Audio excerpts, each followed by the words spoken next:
Bueno, muy buenas tardes para todos. Muchas gracias a Andesco y a su presidente por esta invitación a este foro virtual. Creo que es el primero que hacen virtual por nuestra nueva realidad. Desafortunadamente no pude acompañarlos presencialmente, pero pues habrán otras oportunidades y espero el próximo año que lo podamos hacer físico y encontrarnos todos. Hoy les voy a hablar de transformación y claramente transformación de industrias que probablemente eran o que son industrias maduras. Desde Toberín Valley, que es nuestra nueva iniciativa, y como gerente nos hemos dedicado a entender cómo podemos hacer como inversionistas que las compañías crezcan de forma exponencial. Y hemos encontrado 5 rubros muy importantes. El primer rubro es la parte de la cultura organizacional. Es cómo está esa dinámica al interior de las compañías, porque claramente la sumatoria de los talentos es lo que vuelve exponencial una compañía.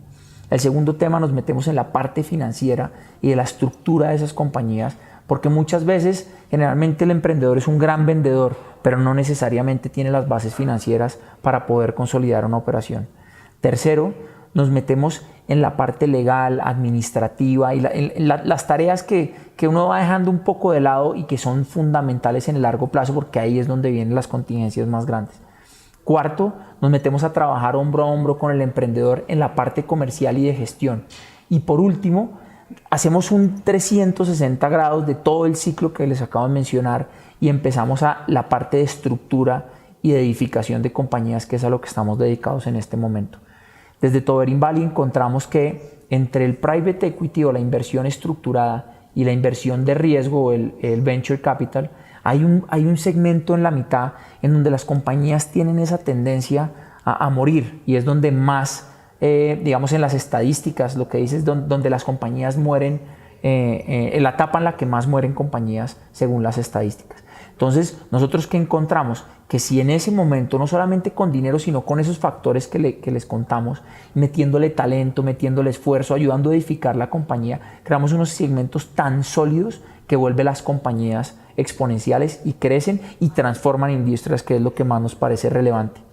Hoy puntualmente les vengo a hablar de la parte Legal Tech, en ese sector que es el sector legal, en el cual somos deficientes, es lento. Miren cualquier proceso de sus compañías, lo que toma, de pronto decisiones que eran muy sencillas y uno toma, no sé, 2, 3 años en llegar, cosas que son muy obvias y que es únicamente por congestión de los procesos, por tantas cosas que hay asociadas a este sector que el proceso lo vuelve lento y lo vuelve ineficiente. Si nos comparamos con países en desarrollo, pues estamos lejos.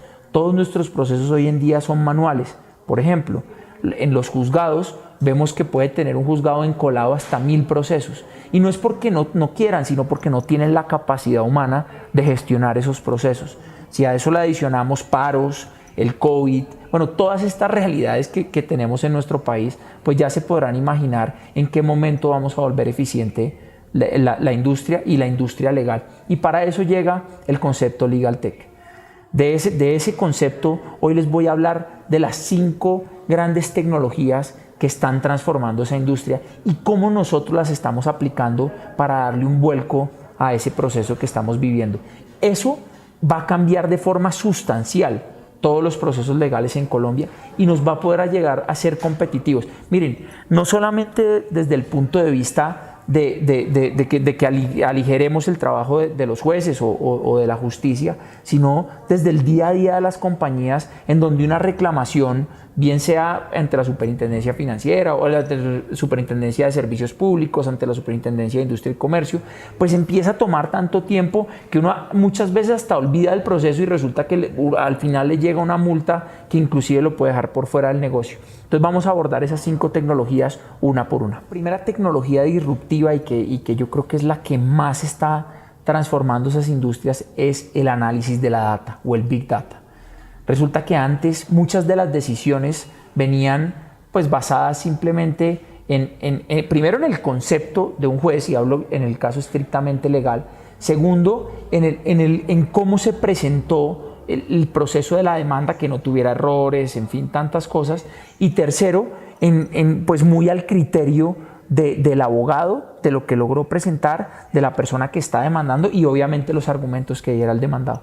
Entonces empieza una parte subjetiva que no permite tipificar los procesos. Y resulta que encontramos procesos que son muy sencillos. Y voy a poner un ejemplo puntual que se me viene a la cabeza en este momento. Es una madre cabeza de familia. Resulta que la abandona su marido o la persona con la que tuvo el hijo y tiene un niño. Y lo único que quiere es una manutención para poder mantener al niño. Ese es un caso súper típico en Colombia. Resulta que hoy, por ejemplo, a esa madre le toca primero buscar un abogado. Segundo, contratarle los servicios al abogado para contarle el caso. Le cuenta su caso y después viene el proceso de establecer la demanda, que debería ser general. O sea, debería ser pues, casi que típica. Algo que debería ser sencillo. Es muy fácil. Yo me llamo tal, vivo en tal sitio, la persona que vive conmigo trabaja en tal lugar, mi hijo tiene esto y me abandonaron hace tanto tiempo. Y eso debería dar un monto. Y ese monto debería de dar la manutención que debería tener el niño. Eso debería ser típico. Y aquí es donde la data cobra esa relevancia y empieza a transformar.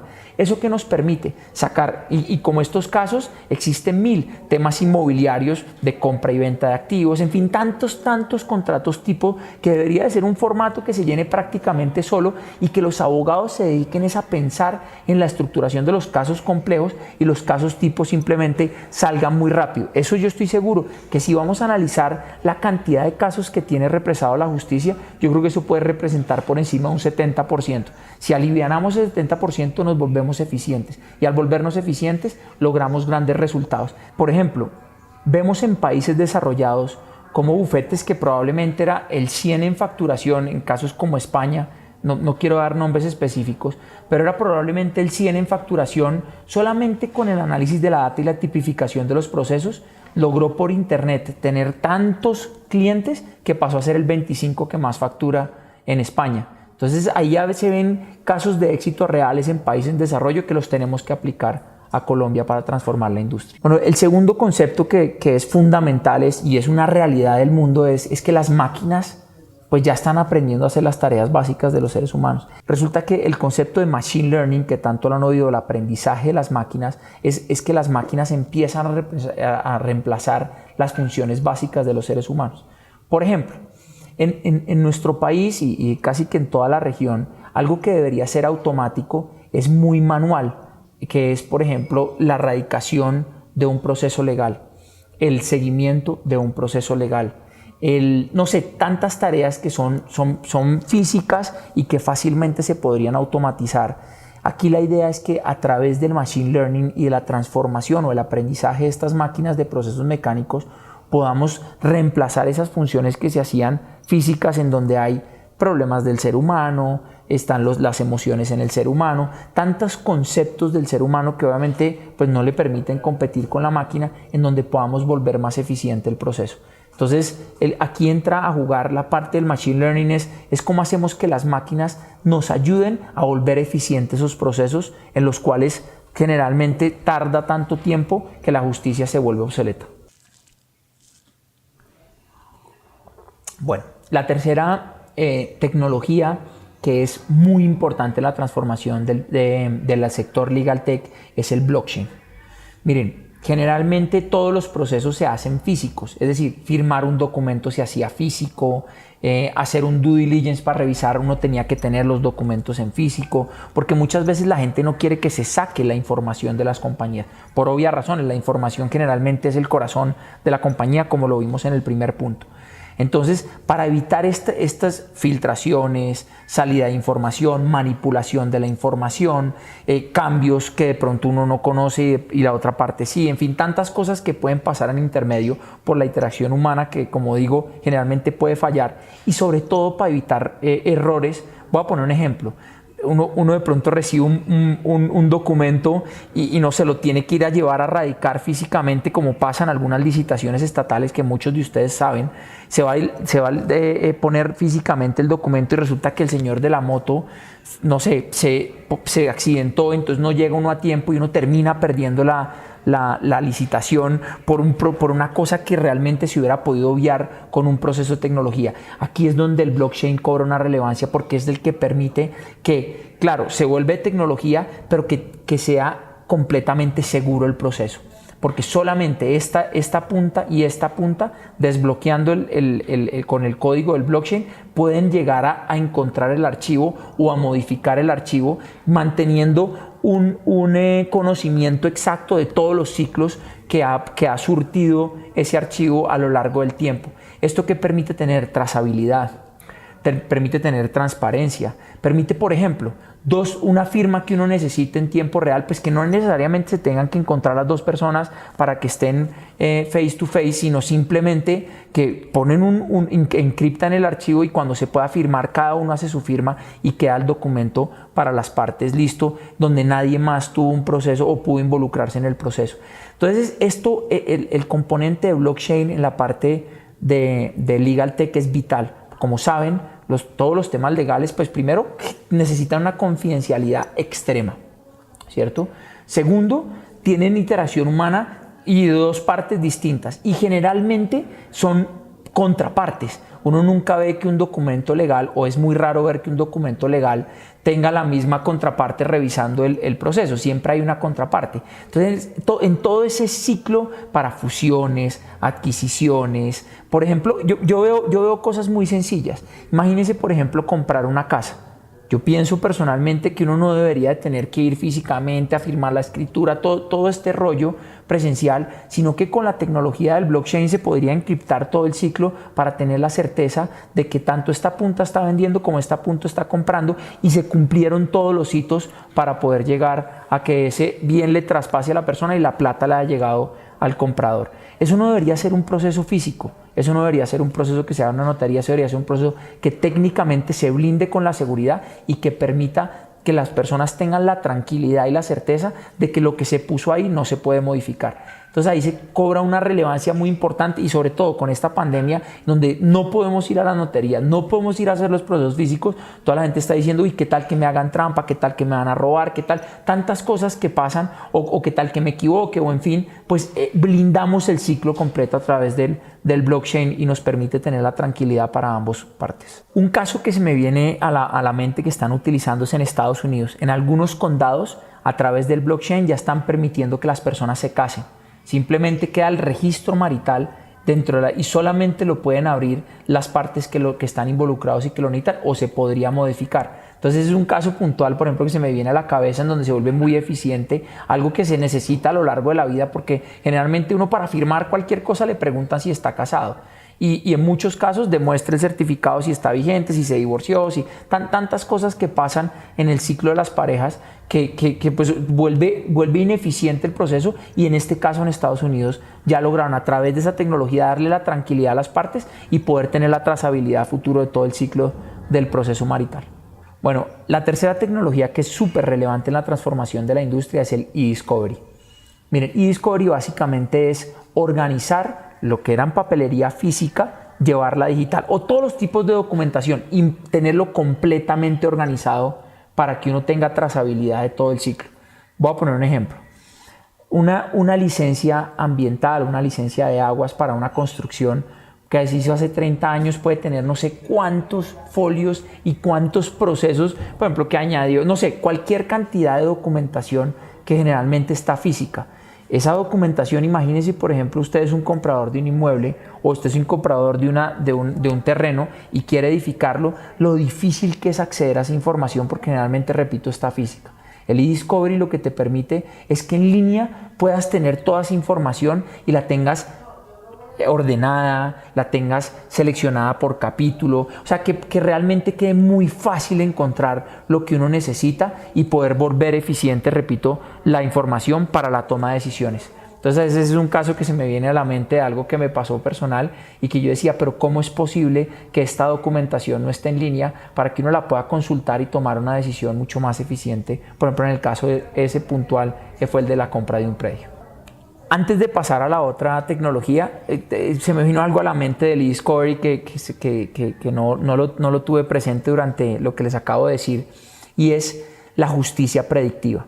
¿Qué quiere decir esto? Una vez tuvimos la data, la analizamos, pudimos tipificar el caso, pero ¿eso en dónde queda? para poder saber, porque es muy difícil uno decir, mire, yo tengo esta y tengo estos procesos y mi hijo tiene tanto, está muy interesante, pero si eso no está ordenado te va a llegar tanta documentación que puede tener casos similares que es muy difícil llegar a entenderla, llegar a analizarla. Entonces el eDiscovery lo que te hace es organizarte eso de tal forma que llegues al punto exacto de lo que necesitas de una.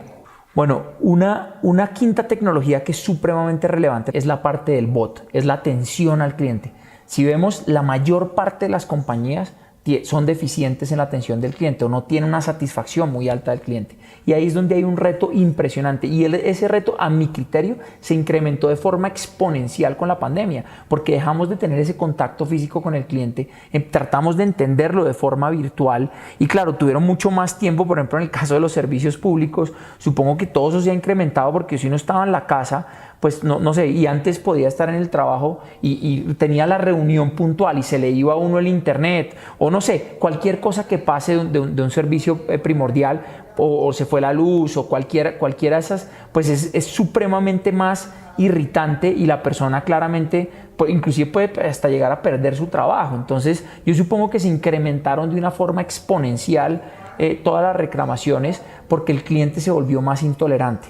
Claro, al estar conectado digitalmente, pues saco 5 minutos para poner una reclamación ante la Superintendencia de Servicios Públicos porque se me está cayendo la luz o por cualquiera de las razones, sin ver que realmente si uno lo ve desde el punto de vista de disponibilidad, de pronto el servicio era óptimo, pero para el cliente le falló y le falló en el momento que no era y entonces ya uno es malo en el proceso del servicio. Esto y muchas veces, ¿qué pasa? Entonces llaman a una línea de atención al cliente y vemos todas estas comunicaciones físicas en donde probablemente la señorita que está allá pues no entiende la dinámica emocional que trae el cliente y eso termina siendo un desastre de experiencia y eso es lo que nos genera esa insatisfacción. En el caso de los bots, lo que nos van a poder es a través de las tecnologías que hablamos antes, inteligencia artificial, donde el bot empieza a entender cuando esta persona me dice esto, yo le respondo esto, o sea, se vuelve eficiente. Cuando el cliente se siente atendido, inmediatamente eso genera satisfacción. Entonces yo supongo que en el caso de sus industrias es absolutamente brutal, en la parte legal es 20 veces más vital, porque imagínense por ejemplo en un proceso jurídico, ¿qué pasa? Si el abogado, y por poner un caso puntual, no tiene información por lo que sea, porque está encolado el proceso, porque supuestamente teníamos una audiencia esta semana y la aplazaron para dentro de un mes, pues ¿qué hace? Pues no le contesta al cliente porque ¿qué le va a decir? Lo mismo que ya le dijo hace 2 semanas. Si al contrario uno lo atiende con un chatbot que simplemente le está respondiendo frecuentemente, la gente va a estar informada o que le mande, inclusive yo pienso que no solamente para ser reactivos, sino para ser proactivos, información en tiempo real. Oiga, su caso acaba de actuar, acaba de pasar esto, se retrasó por esta razón, de tal forma que la gente recibe información y dice, oiga, esta gente está pendiente de mí. Y cuando el cliente se siente atendido o está pendiente, el nivel de satisfacción crece de forma exponencial. Entonces por eso lo estamos utilizando mucho en la industria Legal Tech. Y desafortunadamente me toca cerrar, teníamos 20 minutos, me hubiera gustado poder hablar más con ustedes, pero tendremos muchas oportunidades. Pero les quiero dar 2 grandes conclusiones. La primera es que el sector legal en Colombia se va a tecnificar. Y esa es una realidad y no solamente el sector se tiene que tecnificar, sino que las compañías tienen que usar estas nuevas tecnologías para volver eficientes sus procesos legales.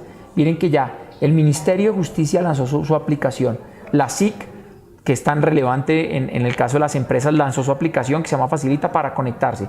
La Corte Suprema empezó a utilizar tecnología y así todas las instituciones van a sacar tecnología, pero si uno no está disponible o uno no tiene la tecnología para conectarse, pues se va a quedar atrás en el proceso. ¿Y eso qué va a pasar? Pues lo único que va a pasar es que no seas eficiente y por lo tanto no vas a poder meterte en esta nueva ola de la justicia digital, que es una realidad que si la vemos en países más avanzados están lejos de donde estamos en Colombia, pero que nosotros en Colombia vamos por el camino correcto para llegar allá. Eso nos va a volver eficientes, nos va a volver transparentes, nos va a mejorar todo el proceso legal y eso a nivel de las compañías tiene un impacto fundamental y yo sé que ustedes más que nadie lo saben. Les mando un abrazo grande. Otro tema, perdón, antes de cerrar, que es muy importante, es, si vieron las tecnologías de las que hablé, la década pasada fue muy relevante a nivel del desarrollo tecnológico, pero esta década es fundamental, porque ¿qué pasa? La mezcla de esas tecnologías es lo que está haciendo exponencial el desarrollo.